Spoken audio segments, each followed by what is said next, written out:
આપણે ગુજરાતી વ્યાકરણમાં અતિ મહત્વનો ટોપિક અલંકાર એના વિશે આપણે સમજવા જઈ રહ્યા છીએ.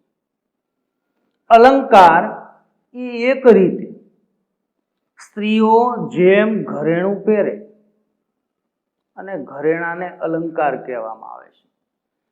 જે સ્ત્રીઓ ઘરેણા પહેરીને વધારે સૌંદર્યવાન લાગે તેમ અહીં પણ જુદા જુદા વિચારની અંદર અલંકારો જોડાઈને જે તે વિચારનો એક સૌંદર્ય અલંકાર દ્વારા એ પ્રસ્થાપિત થતો હોય છે. તો અલંકારની આપણે વ્યાખ્યા જોઈએ. મનના ભાવ અથવા વિચાર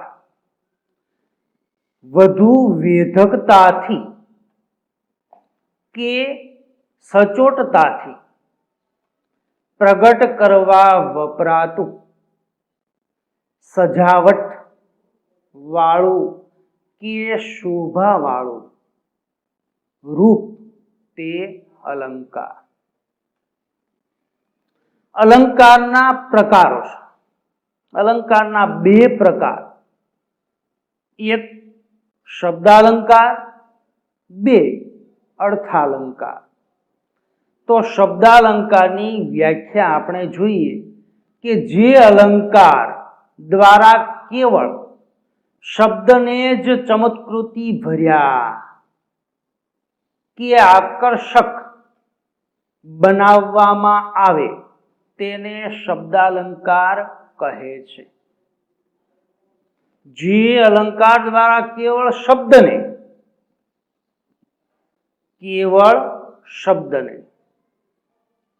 ચમત્કૃતિ ભર્યા કે આકર્ષક બનાવવામાં આવે તેને શબ્દાલંકાર કહે છે. બીજી વ્યાખ્યા આપણે જોઈએ, અર્થાલંકાર. જે અલંકાર દ્વારા અર્થને,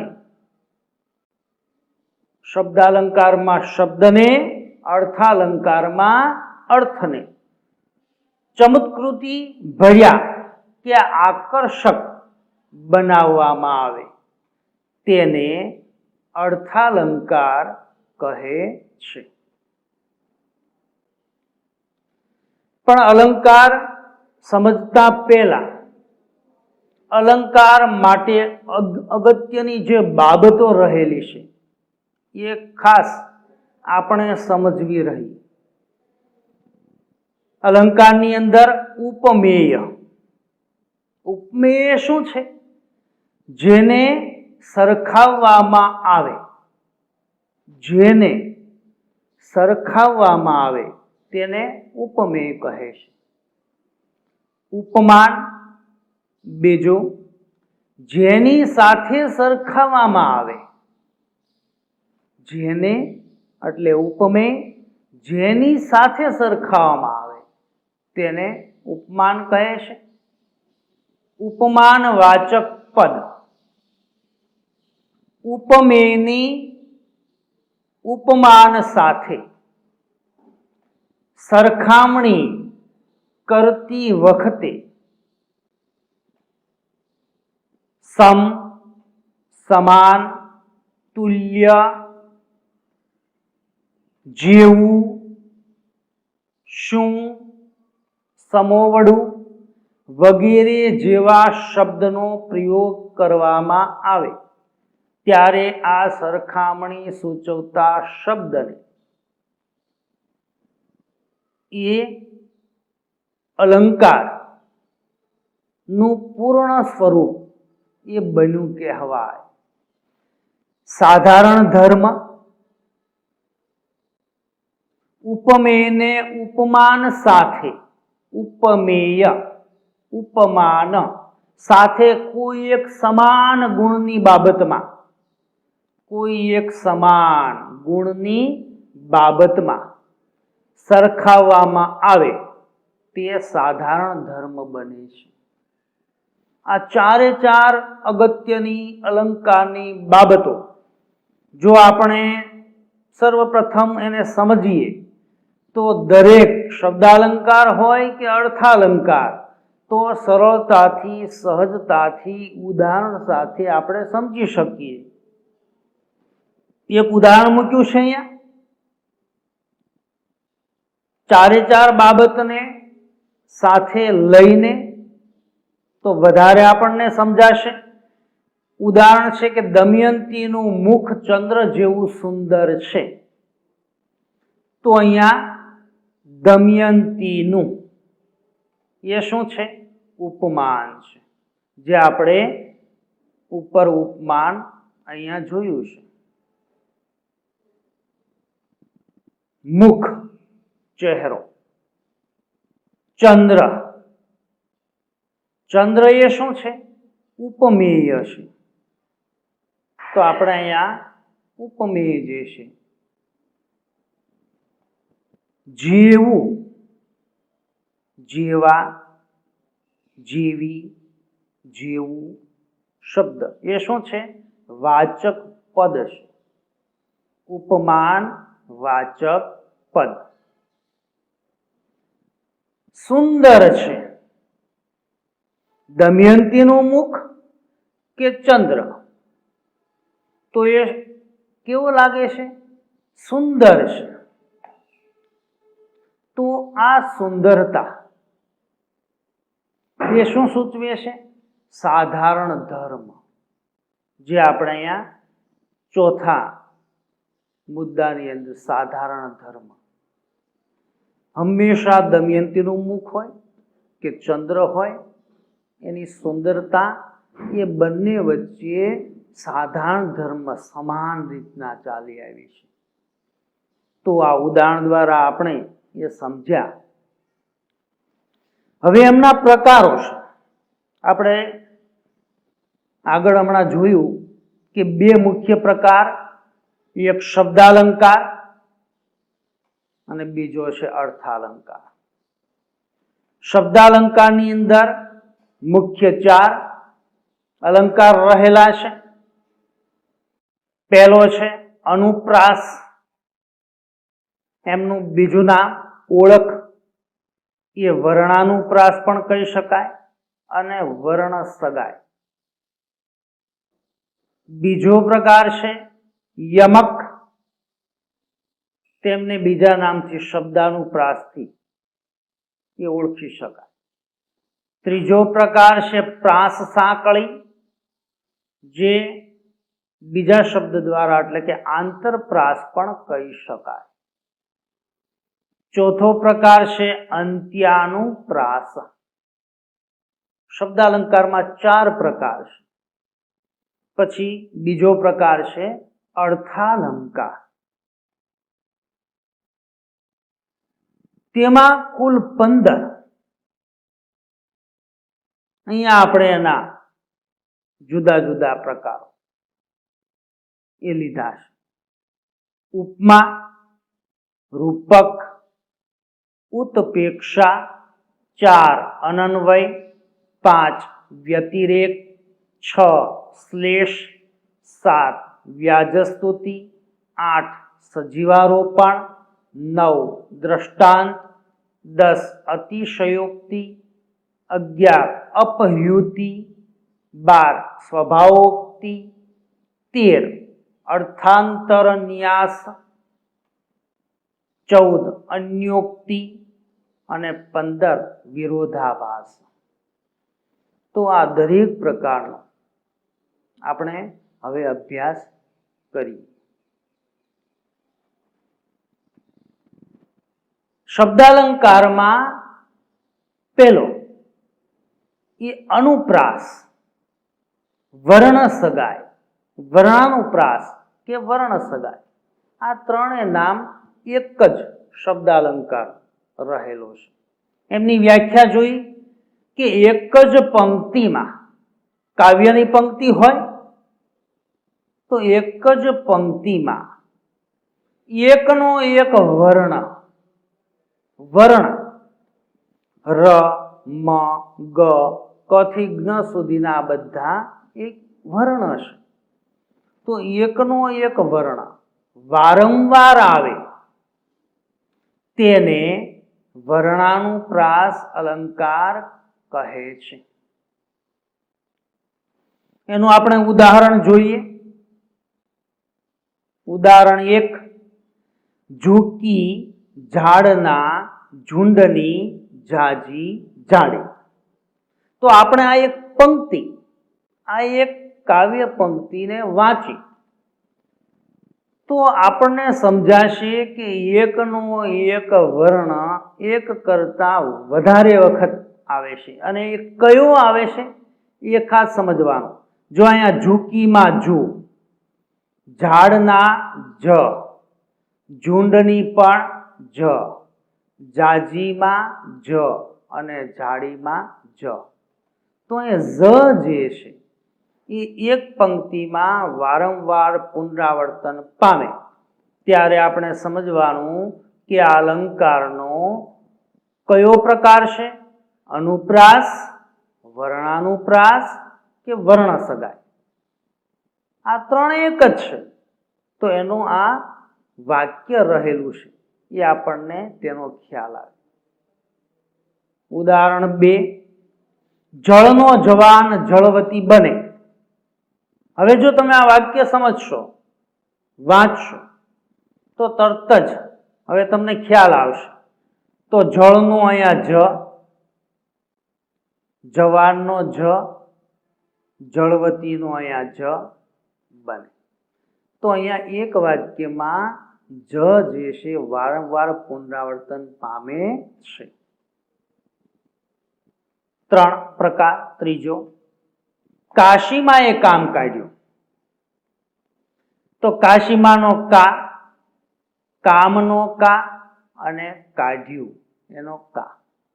તો એકનો એક વર્ણ ક વારંવાર રિપીટ પુનરાવર્તન થાય એક જ પંક્તિની અંદર એક કરતા વધારે વખત તેને અનુપ્રાસ, વર્ણાનુપ્રાસ કે વર્ણ સગાઈ કહેવામાં આવે છે. ત્યાર પછી શબ્દાલંકારમાં યમક, બીજું નામ છે શબ્દાનુપ્રાસ. એમની વ્યાખ્યા આપણે જોઈએ કે એકનો એક શબ્દ. હવે શબ્દની વાત આવી. વર્ણાનુપ્રાસમાં વર્ણની વાત હતી, આમાં શબ્દની વાત છે. કે અક્ષર, શબ્દ કે અક્ષર, સમૂહ બીજી વખત આવતો હોય અને બંને જગ્યાએ જુદા જુદા અર્થ તેમના થતા હોય, જુદા જુદા અર્થ થતા હોય ત્યારે યમક અલંકાર બને છે. એમનું ઉદાહરણ જોઈએ. પહેલું ઉદાહરણ, અખાડા જવાના મેં ઘણીવાર અખાડા કર્યા છે. અખાડા જવાના મેં ઘણીવાર અખાડા કર્યા છે.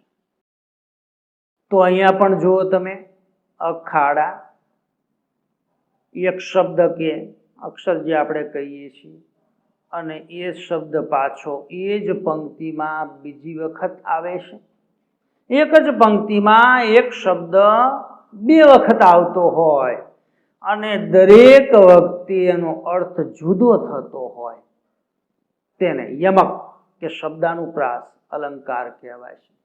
અખાડા, જ્યાં મલકુસ્તીના દાવ થાય, અખાડામાં જવા. મેં ઘણીવાર અખાડા કર્યા. અખાડા કર્યા એટલે બખાડા ભર્યા, તોફાન કર્યા, જીદ કરી. એમ અહીંયા આ અખાડાનો અર્થ જુદો જોવા મળે છે. તો એક જ શબ્દના અલગ અલગ અર્થ જ્યાં આપણે ફલિત થતા હોય તેને યમક કે શબ્દાનુપ્રાસ અલંકાર એ બને છે. 2, દીવા નથી. દીવા નથી જો શબ્દની અંદર રહેલી જગ્યા એ શબ્દનો અર્થ ફેરવે છે. દીવા નથી, દીવા નથી, દરબારમાં છે અંધારું ઘોર. તો દીવો પ્રકાશ આપનાર દીવા નથી, અને દીવાનથી, દીવાન રાજા, એમનો મંત્રી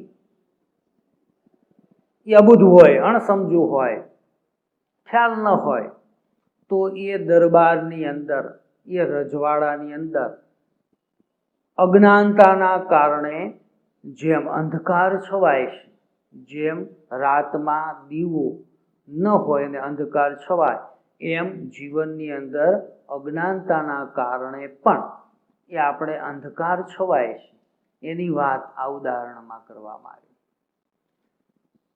ઉદાહરણ 3, નકશામાં જોયું તે જાણે જોયું ક્યાં? ન કશામાં, ન કશામાં. તો નકશો, મેપ, કોઈ રોડનો હોઈ શકે, કોઈ મકાનનો હોઈ શકે, કોઈ દેશ દુનિયાનો, શહેરનો નકશો. નકશામાં જોયું તો એક શબ્દ અહીંયા નકશો, અને છેલ્લે અંતમાં અહીંયા પણ નકશા. તો નકશો એ નકશો, અને ન કશામાં જોયું. નકશા વિશે સમજ ન હોય તો આપણે નકશામાં જોઈ છતાં કંઈ આપણને સમજ ન પડે તો એ અહીંયા અર્થ બદલાય છે, ન કશામાં જોયું. તો યમક કે શબ્દાનુપ્રાસ અલંકાર બને છે. ત્યાર પછીનો પ્રકાર છે પ્રાસ સાંકળી. એમનું બીજું નામ છે આંતરપ્રાસ. સાંકળ, એક બીજી કડીઓ એકબીજામાં ગૂંથાય અને જેમ સાંકળ બને છે, તેમાં તાકાત, મજબૂતાઈ આવે છે, અને હાથીને પણ બાંધી શકાય છે. એવા એક વિચાર અને બીજો વિચાર, એ વિચારના એક એક શબ્દ જોડાઈને સાંકળ સમાન જે વિચાર પ્રગટ થાય એને પ્રાસ સાંકળી અથવા આંતરપ્રાસ કહેવામાં આવે છે. એમની વ્યાખ્યા આપણે જોઈએ. પહેલા ચરણના છેલ્લા શબ્દ, ખાસ યાદ રાખજો. કોઈ કાવ્ય પંક્તિ હોય, આમાં પહેલું ચરણ હોય ને બીજું ચરણ હોય. સળંગ એક પંક્તિમાં પણ બે ચરણ હોઈ શકે, અને એક એક પંક્તિમાં પણ એક એક ચરણ હોઈ શકે.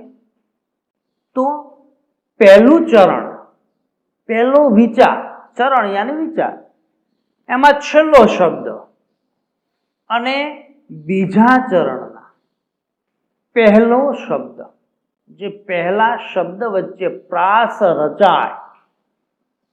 સમજો, ખાસ શબ્દ એકનો એક ન હોય, પણ તેમનો પ્રાસ, તેનું ઉચ્ચારણ એ સમાનતાથી નજીકતા જે જોવા મળે, તો તેઓ પ્રાસ રચાય, ત્યારે પ્રાસ સાંકળી એ બને છે. એમના ઉદાહરણ જોઈએ. પ્રથમ ઉદાહરણ, મહેતાજી નિશાળે આવ્યા. મહેતાજી નિશાળે આવ્યા. આ પહેલું ચરણ, આ પહેલો પંક્તિનો કે વાક્યનો વિચાર છે. બીજા ચરણની અંદર જોઈએ, લાવ્યા પ્રસાદ ને કર્યો ઉત્સવ. તો આ બીજું ચરણ, બીજો વિચાર. તો પ્રથમ પંક્તિનો છેલ્લો શબ્દ કયો છે? મહેતાજી નિશાળે આવ્યા. બીજી પંક્તિનો પહેલો શબ્દ લાવ્યા. તો આવ્યા ને લાવ્યા વચ્ચે પ્રાસ રચાય છે. પહેલી પંક્તિનો છેલ્લો શબ્દ, બીજી પંક્તિનો પ્રથમ શબ્દ વચ્ચે જે પ્રાસ રચાણો અહીંયા, એને આપણે અહીંયા પ્રાસ સાંકળી કે આંતરપ્રાસ અલંકાર એ આપણે સમજવા. બીજું ઉદાહરણ, વિદ્યા ભણ્યો જેહ. આ પ્રથમ ચરણ. બીજું ચરણ, તેહ ઘેર વૈભવ રૂડો. તો વિદ્યા ભણ્યો જેહ છેલ્લો શબ્દ પ્રથમ ચરણનો, અને બીજા ચરણનો પ્રથમ શબ્દ તેહ. તો અહીંયા જોઈએ આપણે, જેહ તેહ, બંને શબ્દ વચ્ચે પ્રાસ રચાય છે, એક સાંકળ સમાન બને છે, તો તેને પ્રાસ સાંકળી કહેવાય. આવા ઉદાહરણ કોઈ કાવ્યની અંદર, કોઈ પાઠની અંદર આપણને આ અલંકારના પ્રકારો શીખ્યા હોય અને પાઠ કાવ્ય સમજીએ કે સમજાવતા હોય ત્યારે તરત જ આ દરેક પ્રકારો કયા વાક્યમાં કયો પ્રકાર રહેલો છે એ તરત જ આપણને સમજાશે. ઉદાહરણ 3, પ્રેમ પદાર્થ અમો પામીએ, પામીએ વામીએ જન્મ મરણ જંજાળ. તો પામીએ, વામીએ આમાં પ્રાસ રચાય છે. પ્રથમ ચરણનો છેલ્લો અને બીજા ચરણનો પ્રથમ, આ બંને અક્ષરમાં પ્રાસ રચાય તેને પ્રાસ સાંકળી કે આંતરપ્રાસ કહેવામાં આવે છે. ત્યાર પછીનો એક પ્રકાર છે અંત્યાનુપ્રાસ. અંત્ય છેલ્લે, અંતમાં તેનો પ્રાસ રચાય. એ પણ સરળ ને સહજ. એમની વ્યાખ્યા જોઈએ કે બે પંક્તિના અંતે પ્રાસ મળે. બે પંક્તિ, સળંગી બે પંક્તિ હોઈ શકે, પહેલો વિચાર બીજો વિચાર, કે પછી એક અને બે ઉપર નીચે પણ હોઈ શકે. તો એના અંત ભાગમાં શબ્દનો પ્રાસ મળતો હોય તેને અંત્યાનુપ્રાસ અલંકાર એ કહેવાય છે, બને છે. તો એના ઉદાહરણો જોઈએ. જેની જશોદા માવલડી. શબ્દમાં પ્રાસ ક્યાં રહેલા છે? પંક્તિના શબ્દની અંદર પ્રાસ ક્યાં રહેલા છે તે જુદા તારો તો આપણે સરળતાથી એને જુદા તારવી શકીએ કે જેની જશોદા માવલડી, પેલું ચરણ, છેલ્લો એમનો શબ્દ અક્ષર, ચરાવે ગોકુળ ગાવલડી. તો અહીંયા આપણે જોઈએ કે માવલડી અને ગાવલડી બંને વચ્ચે અંતમાં પ્રાસ રચાય છે, તેને અંત્યાનુપ્રાસ અલંકાર કહેવાય. ઉદાહરણ 2, વૈષ્ણવજન તો તેને કહીએ જે પીડ પરાઈ જાણે. અંતમાં જાણે શબ્દ. બીજું ચરણ જોઈએ. પર દુખે ઉપકાર કરે તો એ મન અભિમાન ન આણે. તો બીજા ચરણમાં છેલ્લો શબ્દ કયો છે? આણે. જાણે, આણે બંને વચ્ચે અંતમાં પ્રાસ રચાય છે.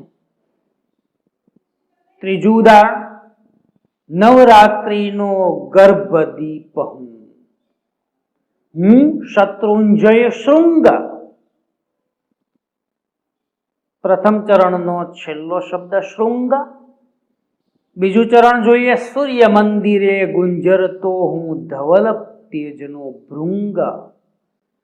શૃંગ, ભૃંગ અંતમાં પ્રાસ રચાણો તેને અંત્યાનુપ્રાસ અલંકાર કહેવામાં આવે છે. અત્યાર સુધીના આપણે જે અલંકારો જોયા એ બધા શબ્દ અલંકાર. હવે પછી જે અર્થાલંકાર એ આપણે સમજવાના છે એ આ પછીના વિભાગ 2 ના લેક્ચરમાં એ આપણે સમજીશું.